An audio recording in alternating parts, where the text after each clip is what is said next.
very happy and excited to be moderating this discussion. We've had such a great conversation. It was rich dialoguing, and so we'll do the same thing.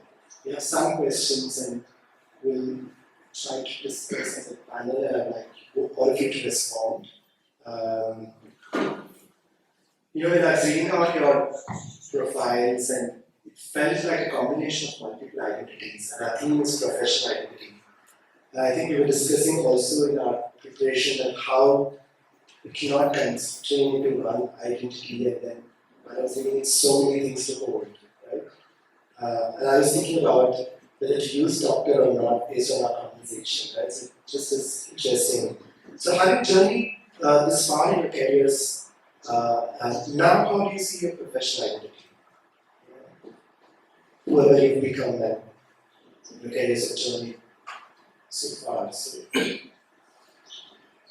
have the mic, so I don't have choice to start. I began my career when I was 19, and I was a radio jockey in community radio station, and that's how I began. Eventually I wanted to dance, and that has always been my dream. And I moved to Switzerland and was working in production. And I came back and started working as a PR and marketing consultant. And then I did my master's, and I worked first time in my life I got into corporate and started working with the marketing department.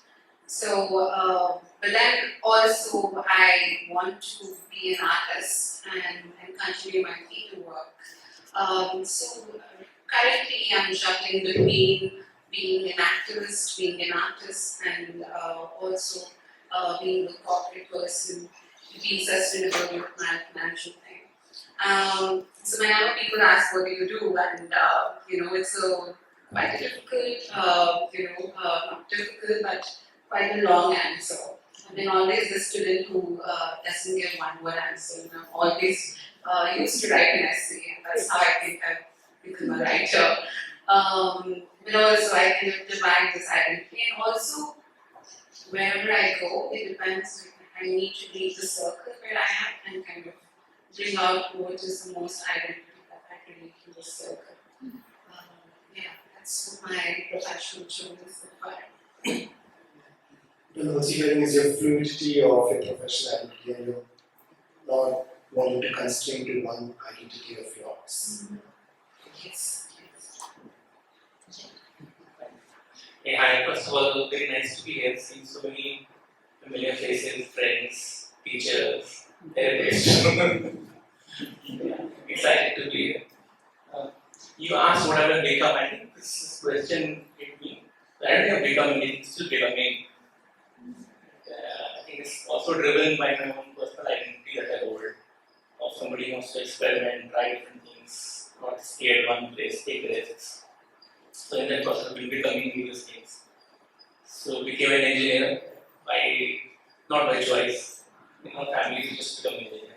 Or you become a doctor, no other option. So became an engineer and thought might as well become a good one. So went into R&D, research, teach design, changed careers within that.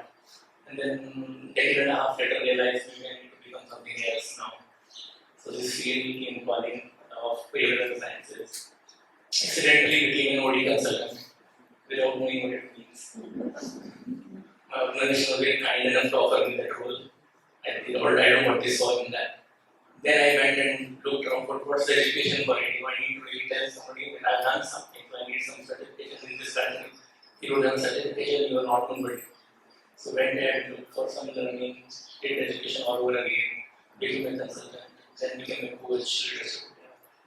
And then continued my journey moving forward. Also wanted to become a therapist, found TA, reached here, spent 4.5 years training there, started my practice, then took a pause. So I think professional identity, as I said, is keeping on changing. People ask me what next, I don't know. Whenever I get tired of this, something else will emerge. So. I think some word about how it's not fixated and how it's not concrete. what you're saying about it's evolving and it's changing and it's multiple professional activities that you're used to and developing. And I think that is when people ask you what do you do, it's very difficult question to answer because they want to know one small thing so that they can place you there. So my answer is what do you do? I have fun. So.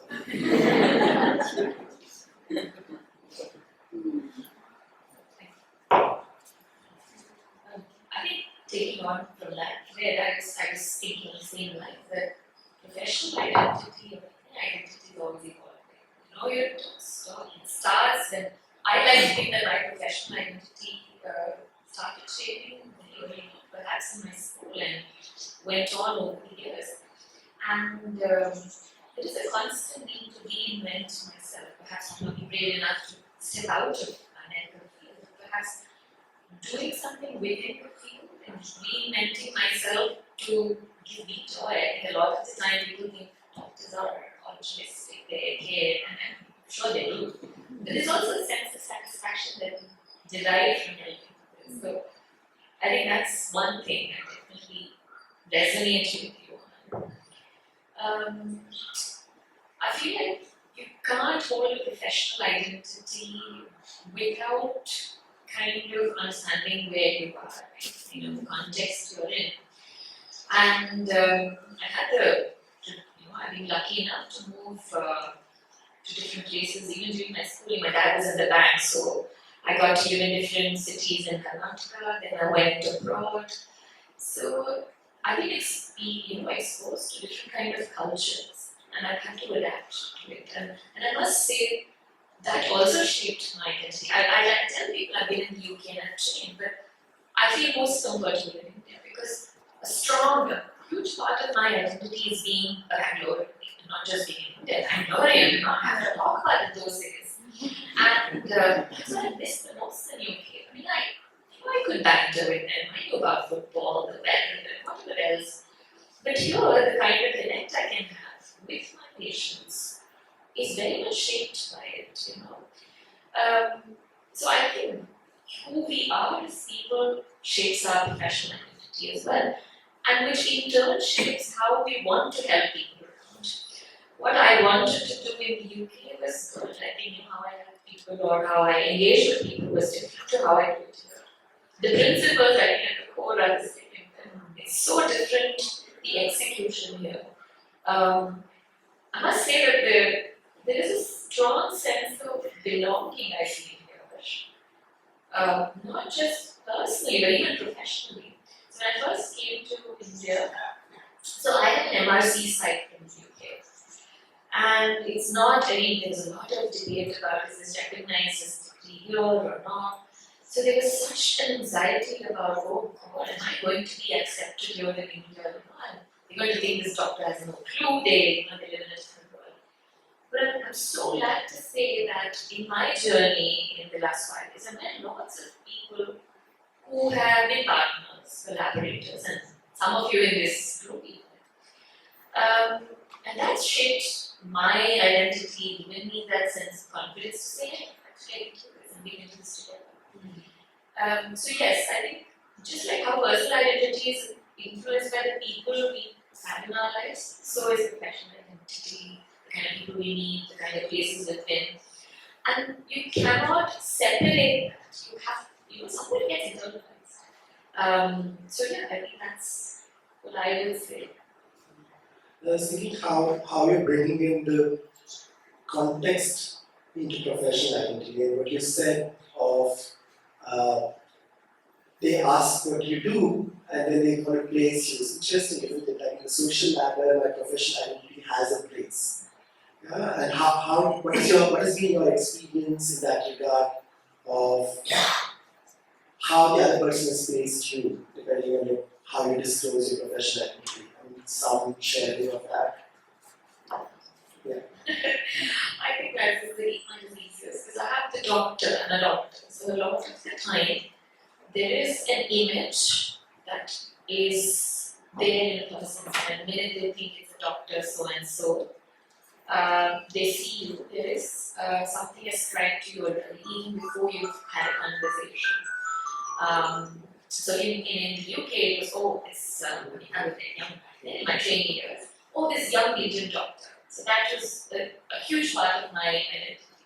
So people do ascribe things to you based on just seeing a prefix. So if I had a miss or a miss is there's a certain notion that people come to you with. And that can sometimes work in your favor, but equally can work against you. So being aware of that, I think, is very important. And I think as you and I were having this conversation, I was just saying, there were times when I thought, oh, people think I'm this super pleasant, nice doctor. And I thought things were like, oh, they thought I was this.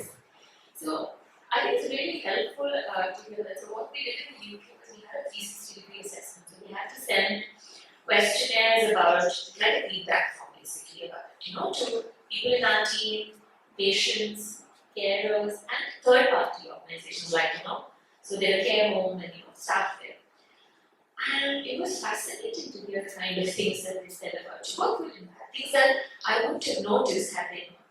So I feel like what we hold about ourselves and what the world sees you as, which is the same in identity, I think the same applies to professional identity as well. Thank you.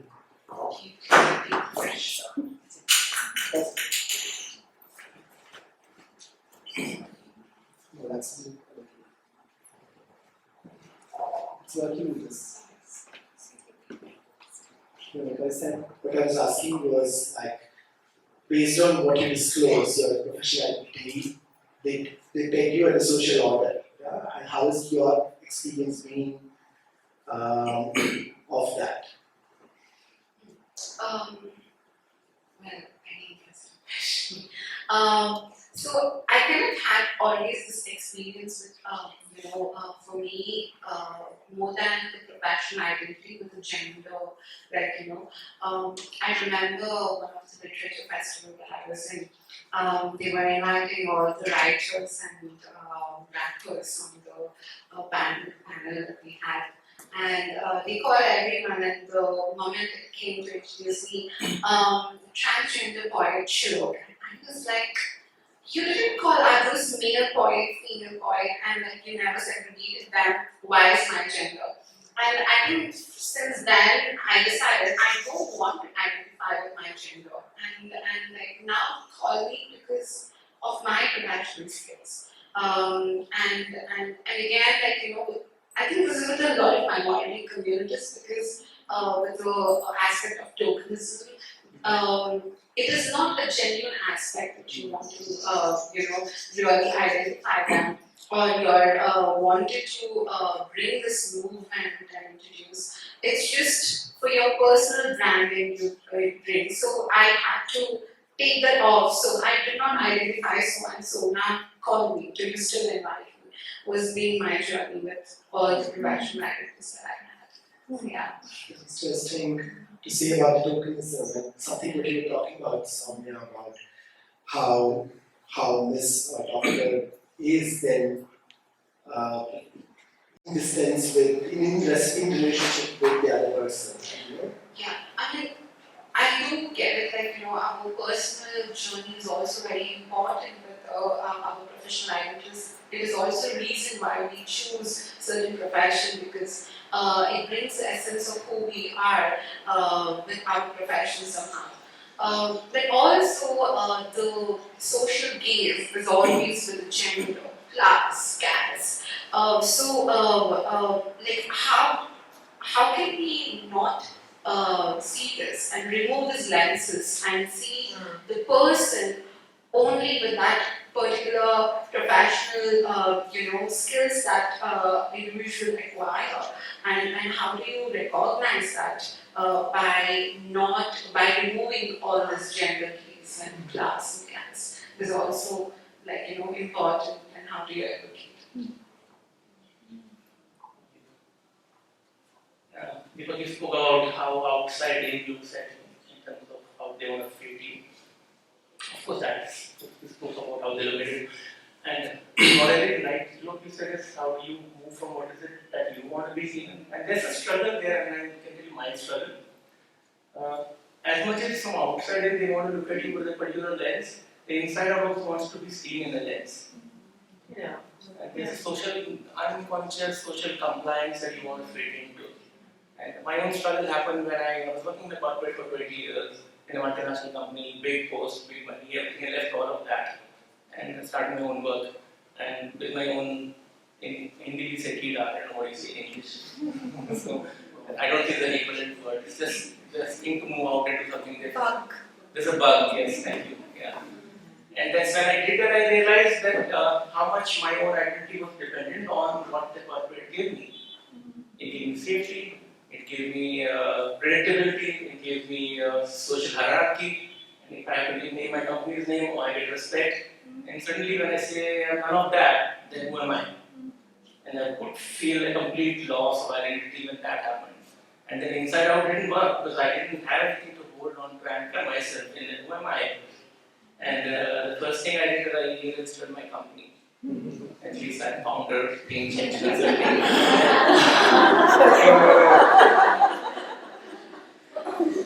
Luckily in Bangalore, I'm an entrepreneur. Oh wow! But the need to have those anchors that is so important. It's so hard to just be on yourself, and this is who I am. Just want to comment something.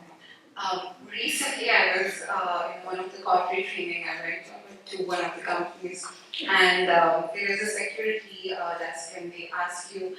So they asked, "What's your profession?" And I chose what was fit on that day. And then where are you coming from now?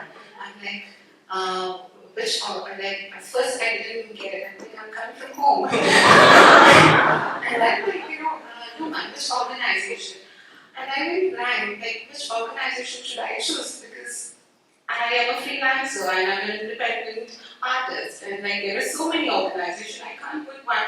But like, man, but we need one organization. And like, I don't have one, but I have many. So there is this kind of, because people want that, like, as we were discussing, to fix you. But very importantly, what we need to know is, when we were discussing, how there is a difference between identity and labeling. Identity is something that we own, what I want to identify myself as, regardless of professional or personal. And label is someone, assumes something and gives that to another person, which doesn't really hold power. So that's what, for me, identity is always what I, as a person, want to identify as, than someone else labeling me whatever the little information that they have.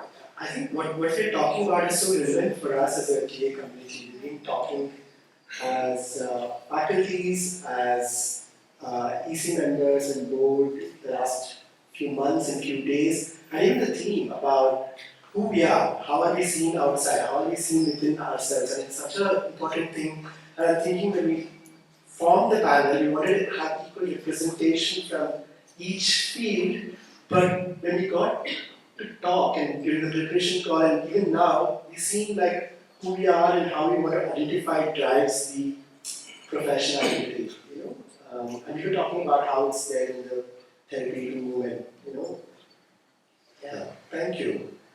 I'm also thinking how personal and professional identity, we've just begun talking about it, but to see from your experience how they are connected, like what level are they connected? Is it just the skill, is it the value, is it who you are? How is professional and your professional personality connected in your opinion? Okay, I am back. As I was introducing myself with different profession, how I became, when I became a radio jockey, that's something which I always manifested, because as assigned to be a male person, and people used to see me as a boy when I was growing up. But I had this beautiful voice, and I remember I used to get some wrong calls who were landline at that point of time, and some voices to start flirting. And I liked the attention, and I always imagined myself, I can be a radio jockey and really fool all these boys at that point of time. And I always wanted to become a radio jockey, and it was my personal, as a childhood dream.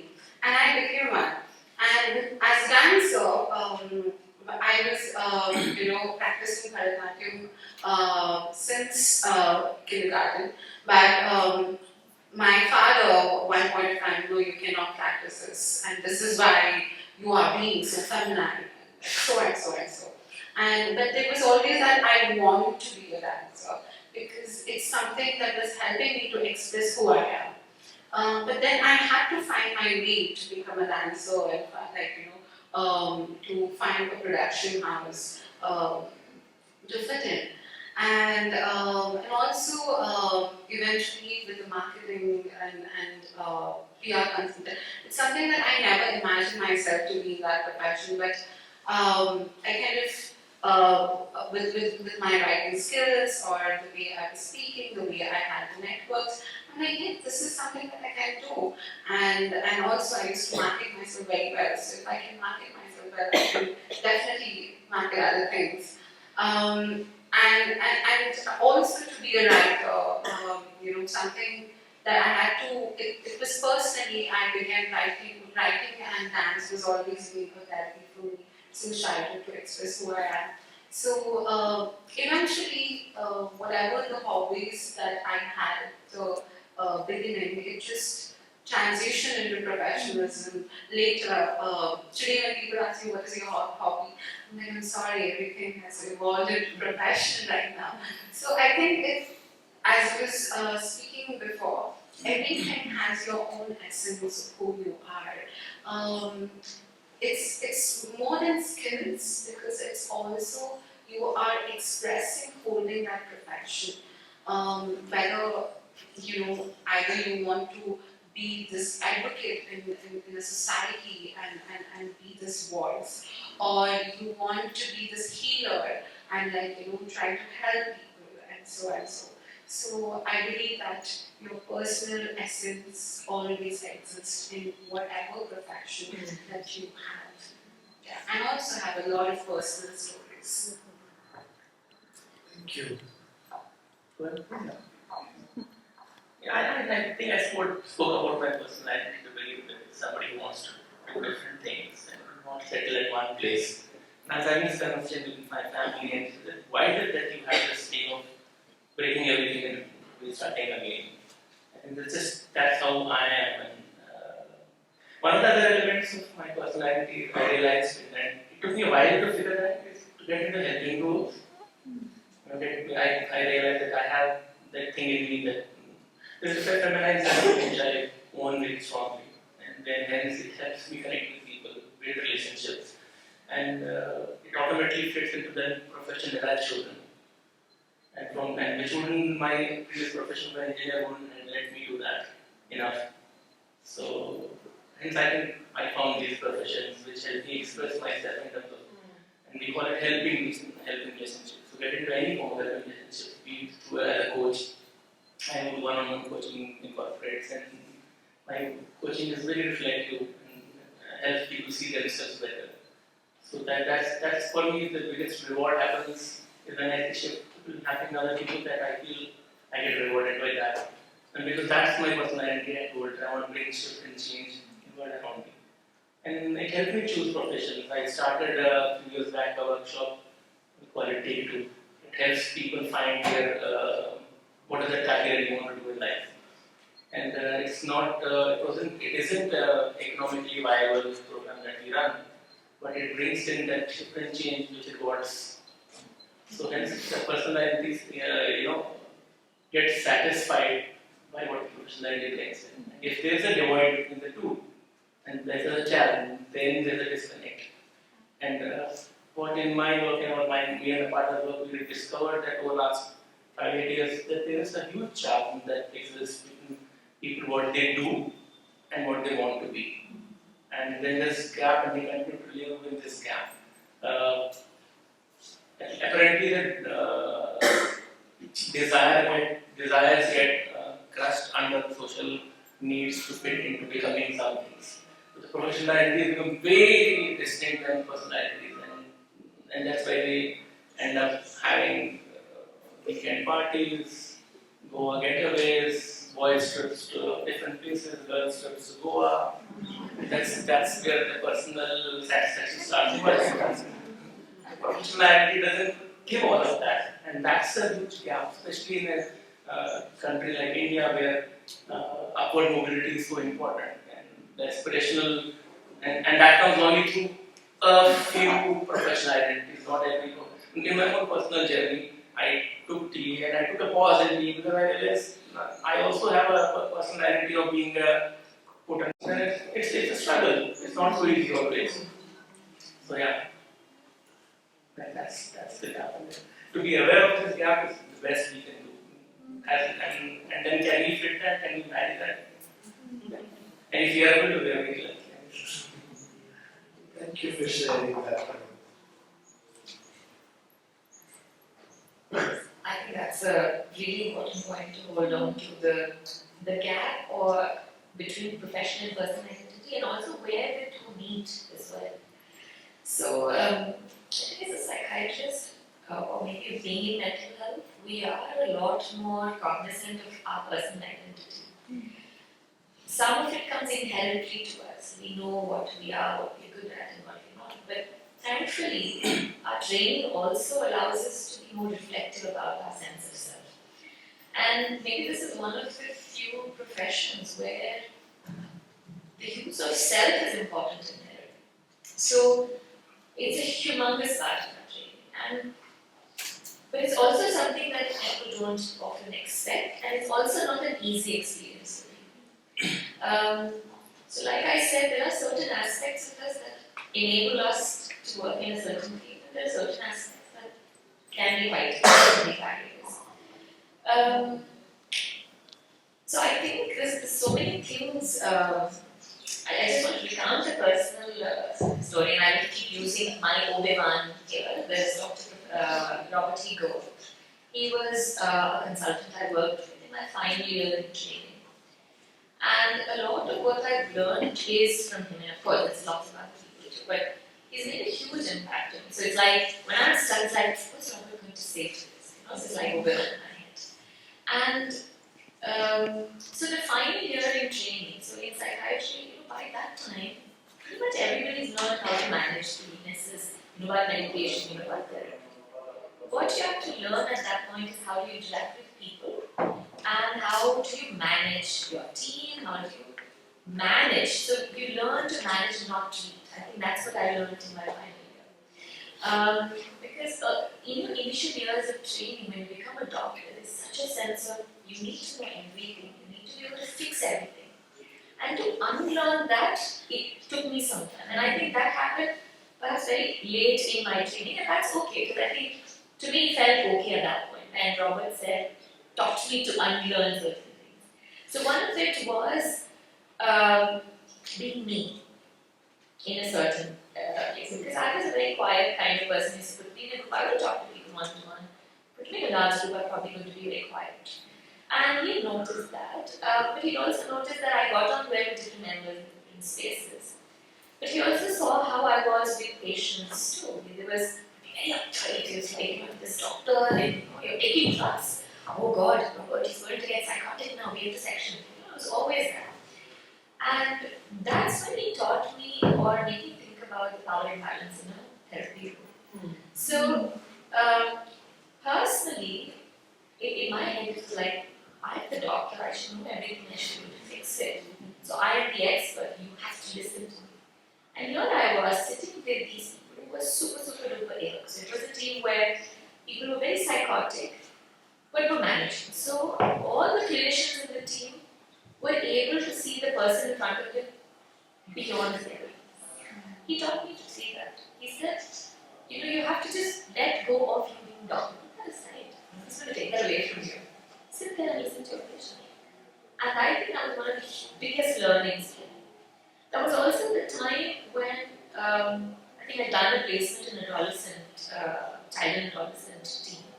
And where, you know, a lot of the kids would call me by my first name. And the same thing happened in this team as well. And so that somewhere taught me that, you know, I don't have to be called a doctor for there to be a respectful boundary in a therapy room. And in fact, putting that away, what Robert taught me, enables me to engage with patients really well. You know, they know I'm a doctor. They don't misuse the fact that, there's always respect. They respect both ways. Because I respect others as an individual, I allow them to ask the questions and question me as well. Not just ask the question. Question me about my decisions. If I'm late, why am I late? You cancel, why did I cancel? Of course, I'm not suggesting everybody has to delete too much of themselves.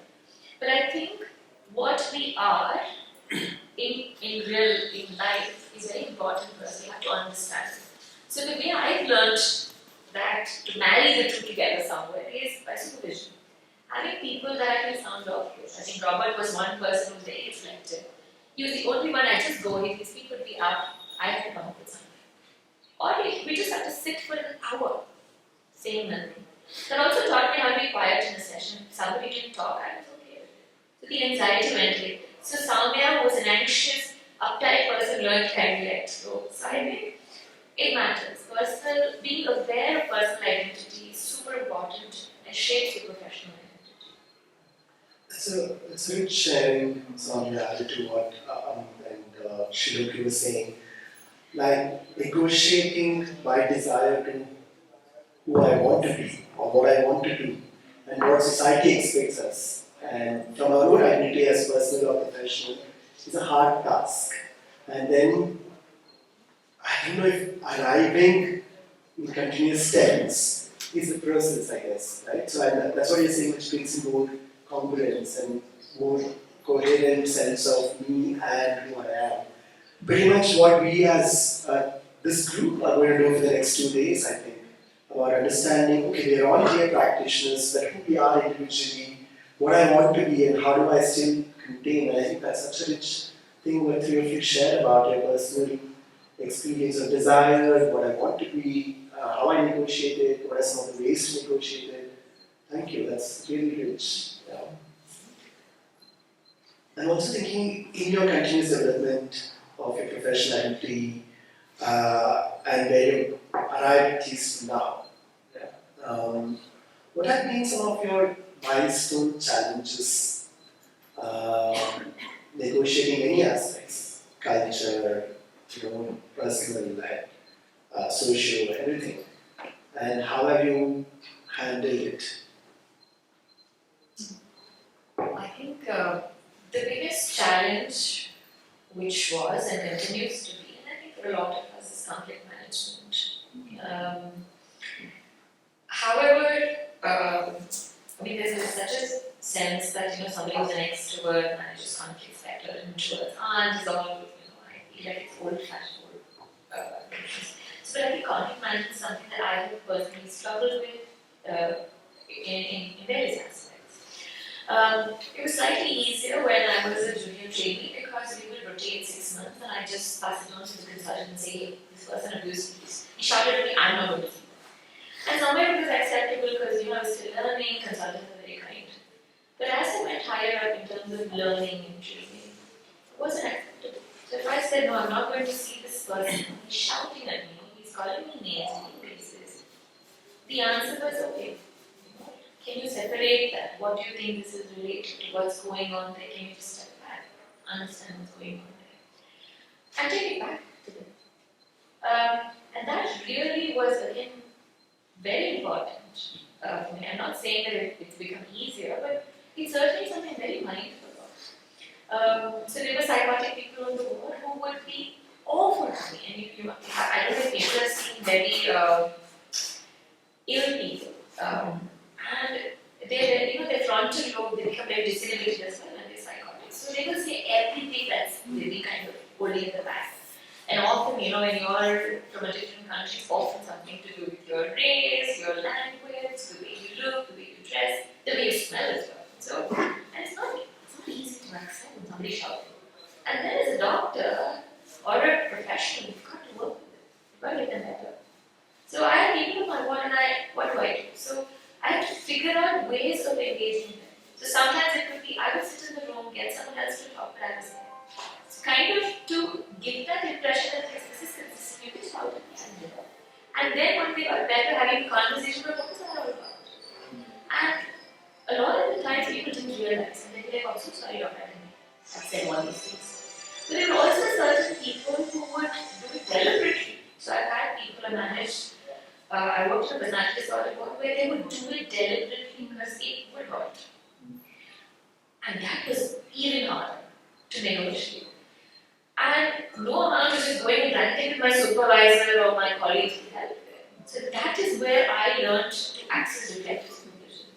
That is where I thought, oh God, I need personal therapy. Is it me? Is it them? What's going on here? And that was, I would say, one of the key points in my life. That, now I'm able to, when somebody's shouting, not saying that, we should be shouted at and be called names, or people posing challenging questions and that, but I'm able to now step back, see what's going on, come back, and also buy time.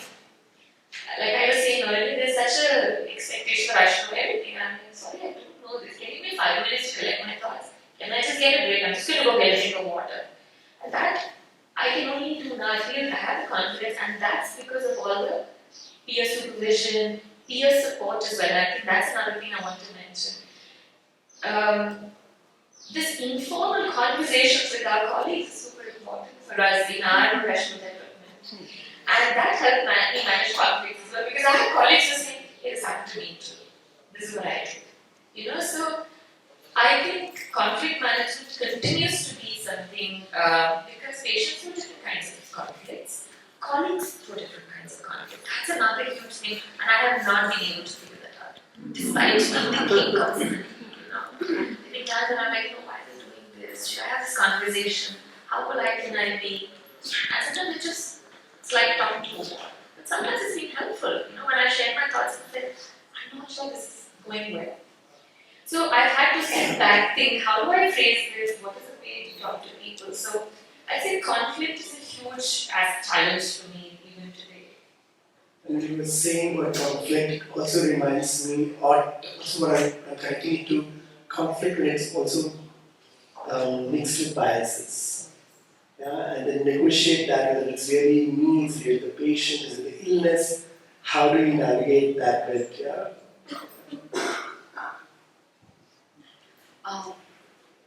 Fortunately, I didn't have much of challenges external environment. I think I was always with the right people at the right time to be blessed. But I had this thing as since childhood, because you're different and you need to fit in, so you overdo it. And like and I like that attention since childhood. When you are like very good at studies, you are in cultural activities, you're doing that, you're doing this, and then and you somehow become teachers that, and this is how I fit in society, this is how you get dignity, this is how you get respect. And that is also might be a reason why I do 100 things, not just my personal feelings towards it. And I think this 27 years of my life so far, I have always been doing 100 things. And sometimes my parents are like, you don't really have to do so much. You earn enough, and like, why are you bringing your head? I'm like, no, I need respect. I need to, build this my brand, and so on. So I think now, from past few months, I just realized I don't have to be too productive, or even if I am productive, can I be relaxed as well? I don't have to be, carrying this anxiety and this fear and stressing myself, pressuring myself so much every day that, okay, Shilok, you do this, you do that, you do this, so that's how people will recognize you, that's how you get ranked. When opportunities are coming, then say yes for everything. I think finally I've learned to say no. I'm like, I have finally learned to see that to be a successful person, professionally and individual or relevant or to be a person, I don't have to pressure myself. And for me right now, I'm learning how can I also do everything that I'm doing, but also in a very relaxed manner, where I don't need that stress anymore. I also need time to breathe.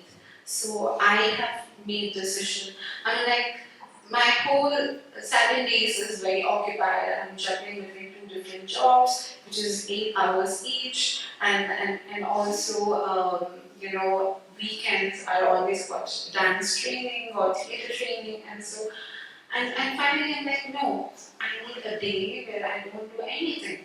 Or when I am stressed, I am telling the people that I'm working, hey, I really need a break, I can't do this. Or also very importantly that I'm learning right now is also how can I also focus my personal life as well. Because when you are overly ambitious, you kind of neglect that personal life. I think right now I'm seeing this. Can I just step back and rethink and reorganize and relax and be productive? Not stress myself and be productive. So, yeah. I think it's core. Whatever core of what you're saying is really what does successful professional mean? Is it doing more? Is it doing occupied more? Is it earning more? And then that has such a big impact on who we are and what happens to us as individuals. Yeah, and then negotiating that is a challenging aspect. Yeah, and also, I wanted to say this point for the previous question, but I can share it right now. People think that your profession is something that you don't enjoy, and passion is like a hobby.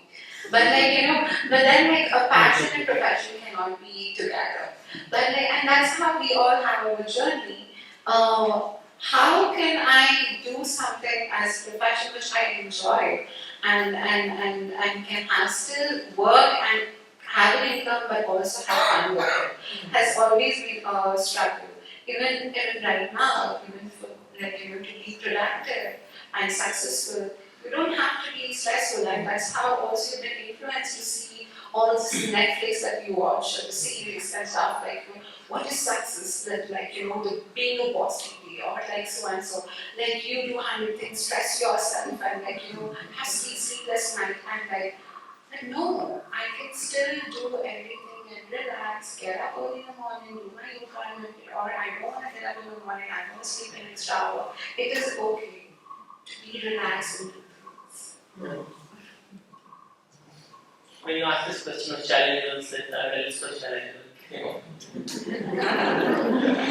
it's that professional, personal. But then one of the things that struck me among all of this is the bridge between the personal and professional. And probably in this room, this may make sense of this challenge. How I see patriarchy work on a man. There's a room full of many women here. Also, how the side effects or ill effects of patriarchy on men. And we've always looked at it patriarchy only in the lens of how it's not only a woman. But now, so the challenge really is that the man is supposed to hence hold a particular identity and a role, which is that of a provider, which is of the giver, who's provide safety, have solutions, have answers, be the Superman. And I think that's one of the biggest challenges I have faced in managing my personal and professional activities. How can I be somebody who can have fun, do what I want to do, and still balance that load and pressure of being a provider?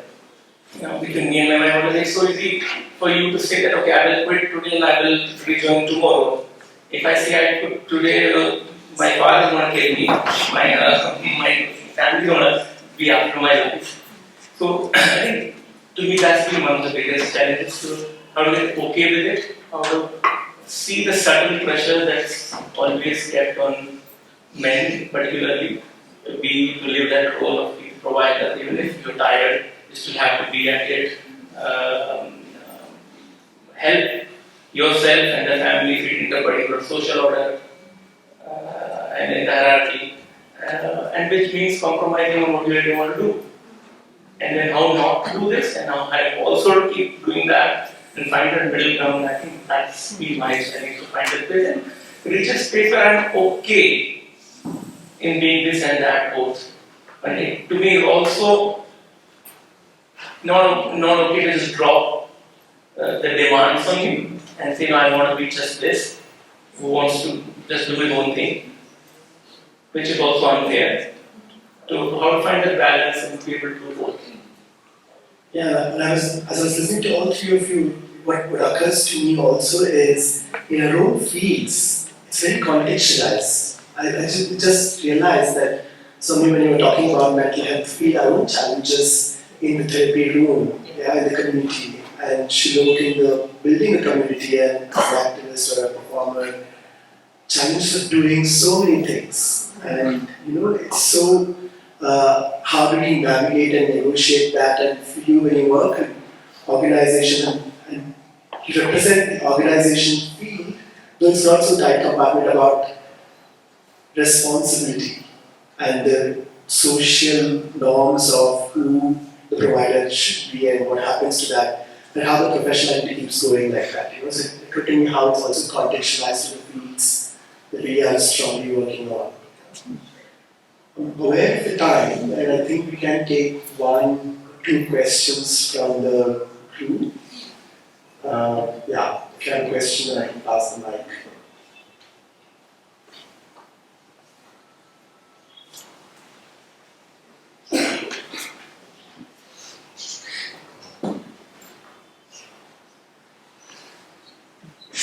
Maybe not just a question if somebody wants to say something. Yeah, if anybody wants to say something as well, yes. I'll take this, or maybe I'll keep this and take that.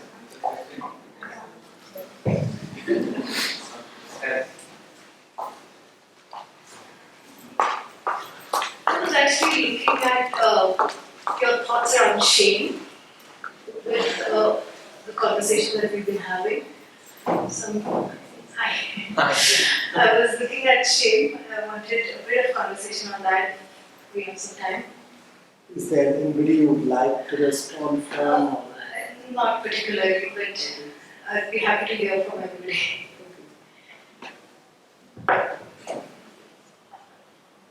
What specifically about shame? Sorry? What specifically about shame are you asking? Just how, so shame is a big part of being in that pecking order, whether we choose to accept it, it is very much a part of a cultural experience socially. So just a very general conversation around shame and how it plays into this and how it plays into where we are in that pecking order. Yeah. And what is shame and how do you identify with your shame? We all have shame. So, is that enough? Yeah, thank you. I can give it a shot. So, talk about my shame in a room full of 200 people. And I link it to the professional identity as well. So, there was this time in my life I was still working in corporates. I took up a job in a startup, and with all hopes that I want to make big. Heading the organization, growing big, and everything was set for me to succeed there. And I had all the ammunition to succeed in that sense. I knew my domain, I knew what I'm doing, and then it failed.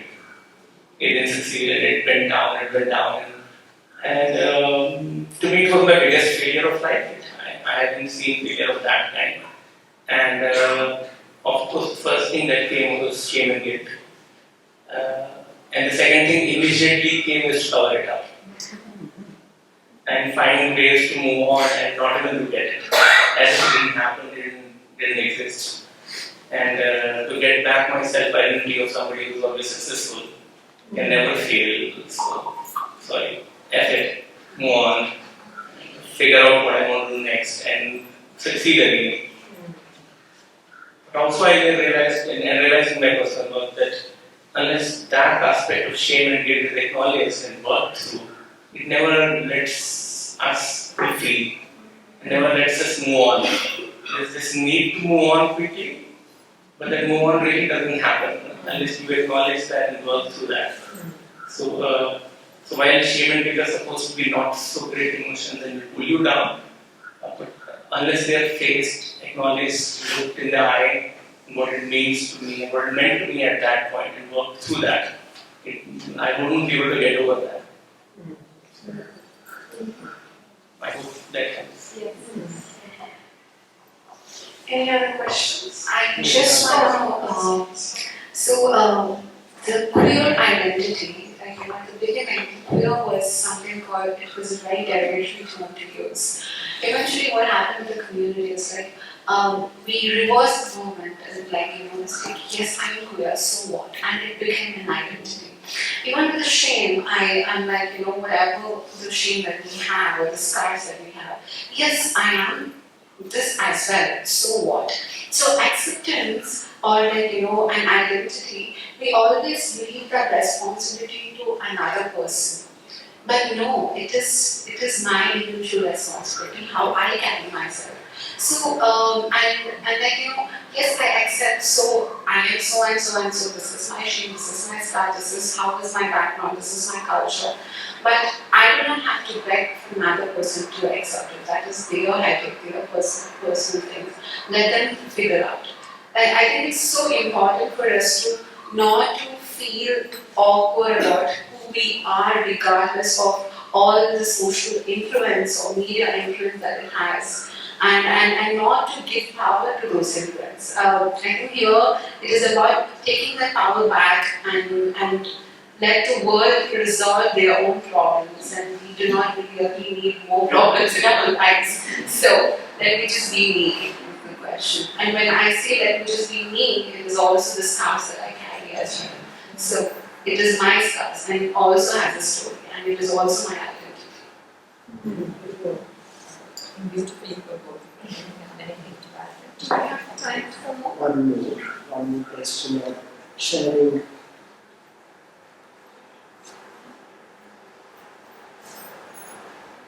Oh, we are so amazing that we don't have questions. You are.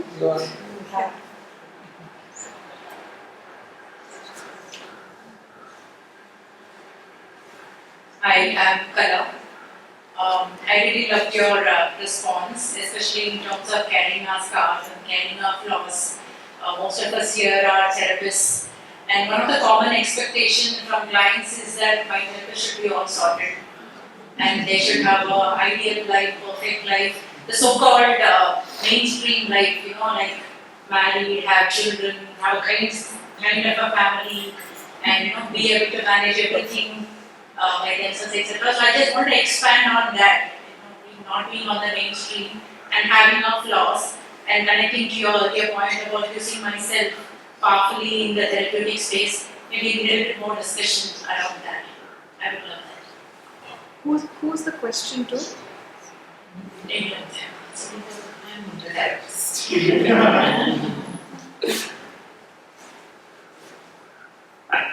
So you're asking how we use ourselves and our own sense of our experiences in therapy. You want us to talk more And our flaws and our challenges. Yeah. I think that's, like I said, I started to be a medium in this as therapists, and just the awareness of being in personal therapy allows us to know that. But what happens in the therapy room is how much do you share, how much do you not share. And there's always a risk of your patients becoming your therapists too. There's too much and you share too much about your flaws. Oh, I had this. Then your patients start looking up for you, and that's unhelpful. But equally, I agree with you. You don't want your patients to think you have an ideal, perfect life. Because then again, going back to my point of power imbalance, creates another imbalance there. The them and us narrative starts again. So somewhere, I think we have to be very thoughtful and mindful in the room about what you share. For instance, if you're late, sometimes it's okay to say why you were late. We all have that, I couldn't turn up, my kid was ill. And it's okay to share a little bit, but I think the danger is always oversharing, I think. But it is something I hope we all hold on to, because a lot of this is our own traumas, our own adversities that we've gone through. How much of that do we share? How do we share? Sometimes it's not so much what we share, it's how we share. So being thoughtful about it. And the only way to navigate that, I would say, is to be in personal therapy and to have supervision, some reflective space for us to think this through. Somebody's not telling you this is what you have to do. Thanks. Quickly get to that, I think even in my work as a coach or a consultant, the ask is that you should know the answers. And I come from a field where I'm not a specialist consultant, I don't have the answers. I come from Brazilian world, I come from the world where to be vulnerable in front of the client is as important. And to say that I don't know, and that's the best place to start with. Even if there's a projection on us to tell and to say. And I think to how much of your own sharing, I think one underlying principle that I hold strongly is in service of what? Am I holding back or am I sharing in service of what? Whose need am I doing work as? Is supervision or personal work as? But eventually when we are in that space with the client is foremost. And whatever I do or don't do is it in service of the client. Either holding back or sharing. There's this guy named Uday Paik, founder of founders of Indian HR and Kodi. He said openness is great to build transparency, build authenticity. It's also something that is destructive openness. And to be mindful of that. And to me, I think the mantra is in service of what? Your needs or the client's needs. It was so rich, sharing about flaws and being human and being human and sharing for what purpose. I think that was key. Coming back to our purpose of the identity discussion, really navigating my personal identity of who I want to be and how I want to be seen in professional space. And as a TA professional, we're also tapping with that. And who we are, what type of practitioners are we, which fields we are working on, how we work in the global context, how we work in local context. I think all of it is also continued conversations for us as a group to have in the next 2 days. But with that, we come to really closing. And is there a one guiding principle, quick, short one, like a short, one that you can give to a group to have them throughout the next 2 days and probably Quick one from my Deepak is that, and specifically with identities, what's the identity that you aspire to hold or you're holding right now? Where is it coming from? Is it coming from an inner deficit that you want to fill? Is it coming from a social compliance that you want to be a therapist or you want to be whatever? Or is it coming from your own desire to become something? And that's the key till. I'm a proponent of a life of choice, purpose and meaning. If you hold your life in such a way that it's of your choice, you have a purpose to it and it brings meaning to you and to others. And that's the attitude to hold rather than coming from a space of deficit or coming from a space of looking good at social compliance. And this all works at the unconscious level, so that's the mindful of that. Thank you. That's so profound. So what I have learned so far personally is to be smart enough when I need to compartmentalize my personal and professional identities, and to also be smart enough to how can I merge when I want. So, but also to remember that if I do not identify so and so, but I'm going to lose it. No. Regardless of what I am still everything that I have done, I'm still everything that I have battled, I'm still everything that I'm doing. And I do not really, again, to pressure myself to be this brand because that's what the world demands. It's what I want to show the world, not what they want to see me as. So to always remember that and to remember what I will be showing. So that's lovely. Shilok. My 2 pennies here is leave your cake outside the therapy room. You cannot fix everything and you're not more powerful than your client intuition. Beautiful. That's really wonderful.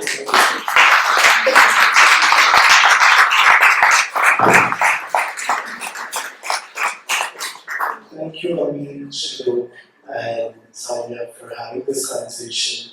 Stimulating. I hope this was stimulating for the group for us to carry forward in our next conversations.